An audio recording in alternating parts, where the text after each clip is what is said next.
Mga kids, may ari ako diri sang mga symbols. Sige daw be, ano nga symbol ang inyo nga makita? Tama, circle. Ang circle mga bata, hindi naton makita kung diin ang iya nga ending. Kag ining circle nga ini mga bata, magpadumdum ini sa aton nga Ginoo. Kaya ang aton nga Ginoo, siya ang aton nga creator. Siya ang naghimo sang tanan nga butang diri sa kalibutan nga hindi kaya himuon sang tao. Parehas sang mga puno, mga animals, kag ang pinaka-espesyal nga ginhimo niya, ikaw kag ako. Kag hindi lang basta nga ginhimo ka sang Ginoo, kundi palangga gid ikaw sang Ginoo. Ang iya nga pagpalangga sa imo dug parehas sa circle, wala sang katapusan. Ginhambal gid na sang Ginoo diri sa Bible mga bata. Sa John 3:16a, hambal dire, for God so loved the world. Grabe gid ang pagpalangga sa Ginoo sa imo, sobra-sobra gid, wala gid sang katapusan ang iya nga pagpalangga dira sa imo. Kag ang Ginoo nga nagapalangga sa imo mga bata, isa ka holy nga Ginoo or perfect nga Ginoo, wala gid siya nakahimo sang sala, kag never gid siya nga makahimo sang sala. Pero mga bata, may ara sang isa ka butang nga nagpahilayo sa imo dira sa Ginoo. Amo ina ang sala. Ining dark heart mga bata, magpadumdum ini sa aton sa sala. Kay ang sala, tanan nga ginaisip, ginahambal, kag ginahimo mo nga wala gid nalipay ang Ginoo. Parehas bala sinang ginaisip-isip mo? Kalain mo na bayo niya.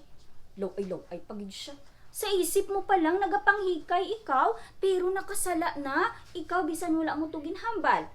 Paagi naman sa imo nga ginhambal. Wala ka nagsugid tuod sa imo nga mama sang ginpamangkot kanya.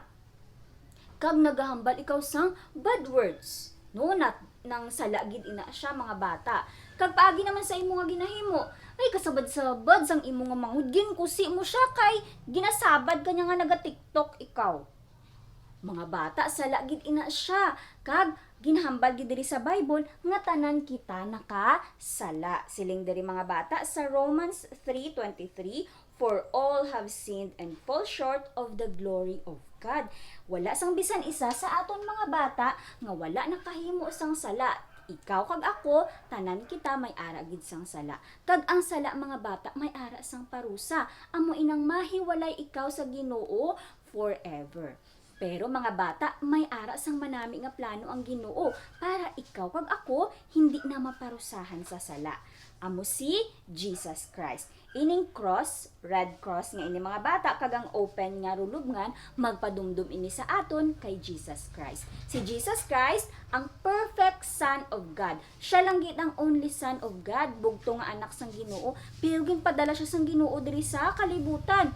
Nagkadto si Jesus diri sa kalibutan bilang isa ka baby.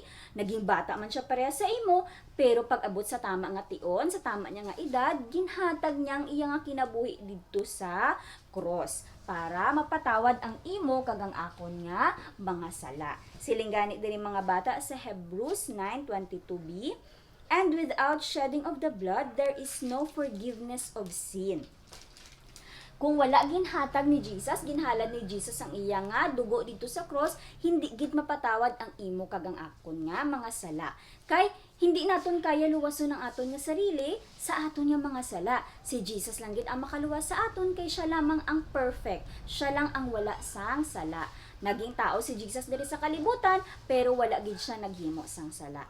Napatay si Jesus sa cross, ginlubong, pero nabuhi liwat sa ikatatlo nga adlaw.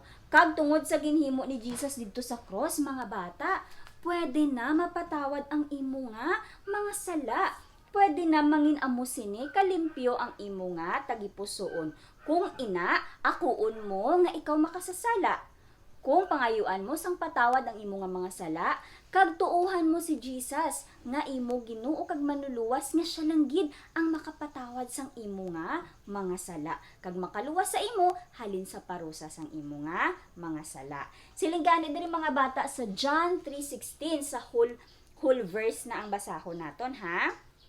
Siling dire, for God so loved the world that He gave His only begotten Son, that whosoever believed in Him should not perish but have everlasting life. Ibig sabihin mga bata, tungod kay sobra kapalangga sang Ginoo, ang mga tao diri sa kalibutan, ikaw kag ako, ginpadala niya, ginhatag niyang iya nga bugto nga anak nga si Jesus Christ. Kag biskan sino, biskan ikaw, imo mga ginikanan, imo nga mga utod, biskan sino nga magtuo. Magtuo dira kay Jesus nga siya lang gid ang makapatawad sa imo nga mga sala.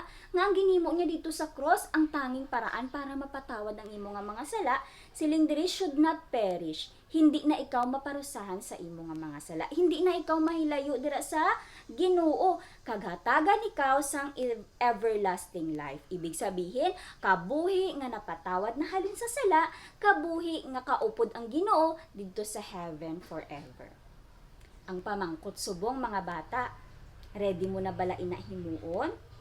Ready na bala ikaw nga akuon nga ikaw makasasala kag pangayuan ina sang patawad? Ready mo na bala nga tuuhan si Jesus bilang imo nga Ginoo kag manluluwas?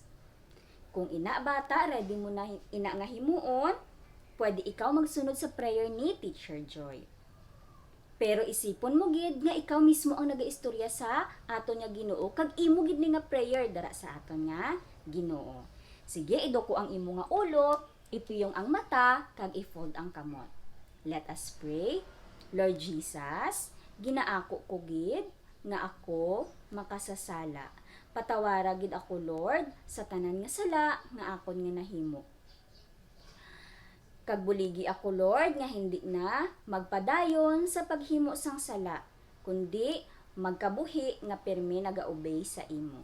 In Jesus name, Amen. Kung ikaw ang bata nga nagsunod sa prayer ni Teacher Joy, ginhambal diri sa Bible nga tagaan ikaw kay tungod nga nagtuo na ikaw kay Jesus, tagaan ikaw sang kabuhi nga napatawad na halin sa sala. Gipatawad na sang Ginoo ang imo nga sala. Kag tagaan man ikaw sang kabuhi nga kaupod ang Ginoo didto sa heaven forever. Kag tungod nga nagtuo na ikaw kay Jesus mga bata, may ara sang promise si Jesus dira sa imo. Sili nga sa Hebrews 13:5b, I will never leave you. Ibig sabihin mga bata, si Jesus hindi ka gid niya pagpabayan. Bisan anuman ang sitwasyon mo subong, bisan anuman kadako ang problema mo, or nahadlok man ikaw subong, hindi ka gid pagpabayan ni Jesus. Tandaan mo gid ina bata ha, nga bisan ano ang matabo, hindi ka gid pagbayaan, kag hindi ka gid pagpabayaan ni Jesus. May isa pa gid siya ka promise sa Hebrews 13:6a, siling niya, the Lord is my helper. Ibig sabihin si Jesus mismo ang magbulig sa imo. Buligan kanya nga himuon pirmi ang tama kag hindi na maghimo sang sala. Pero paano kung nagkamali kagid liwat, nasipyat kagid? Hala na bakul mo liwat ang manghud mo, kay sobra gid siya kasabad, wala siya nagapati sa imo, ginaway mo naman siya. Ano imo nga himuon? Siling diri mga bata, sa 1 John 1:9, hambas ang Ginoo diri, kung makahimo gid man ikaw sang sala liwat, hambal niya diri, if we confess our sins, He is faithful and just to forgive us and to cleanse us from all unrighteousness.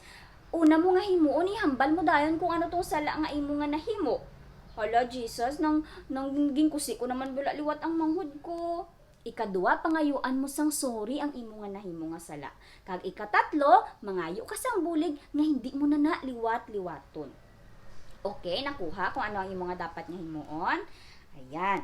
So, tungod nga ikaw nagtuo na kay Jesus mga bata, gusto man sang Ginoo nga mas makilala mo pa siya maayo. Gusto sang Ginoo nga mag-grow ikaw, magtubo ikaw. Magtubo ikaw spiritually. Siling diri mga bata sa 2 Peter 3:18, but grow in grace and in the knowledge of our Lord and Savior Jesus Christ. Ibig sabihin mga bata, tungod kay nagtuo na ikaw kay Jesus, magkabuhi ikaw nga si Jesus pirmi ang imo nga ginasunod. Magkabuhi ikaw nga si Jesus pirmi ang imo nga ginauna. Kag mag-grow ikaw. Sige, spelling naton ang grow be. G-R-O-W. Ibig sabihin sini nga grow mga bata, mag-grow ikaw spiritually. Ang imo nga spirit mag-grow or mas makilala mo pagid si Jesus. So, ibig sabihin sang G mga bata is go to church. Pero dahil hindi man kita makakadto sa mga simbahan subong, pwede ikaw magtanaw sang GNC online kada Sabado sa Facebook sang CEF Coronadal. Or kung may radyo ikaw, pwede mo inapamatian kada Sabado sang aga alas 9 sa 1062 DXKI. Mabatian ang aton nga GNC online. Sa sina nga pamaagi mga bata, mabuligan ikaw nga mas makilala mo pa si Jesus. Ikaduha, R. Read your Bible and pray. Basahon mo ang imo nga Bible kung may Bible ikaw dira sa inyo nga balay. Magumpisa ikaw sa Book of Mark, kag magbasa ikaw sang verses kung pilang imo nga edad amo man nga verse ang basahon mo. Halimbawa, 10 years old ikaw, 10 man ka verse ang imo nga basahon kada adlaw. Kag magpray gid ikaw pirmi.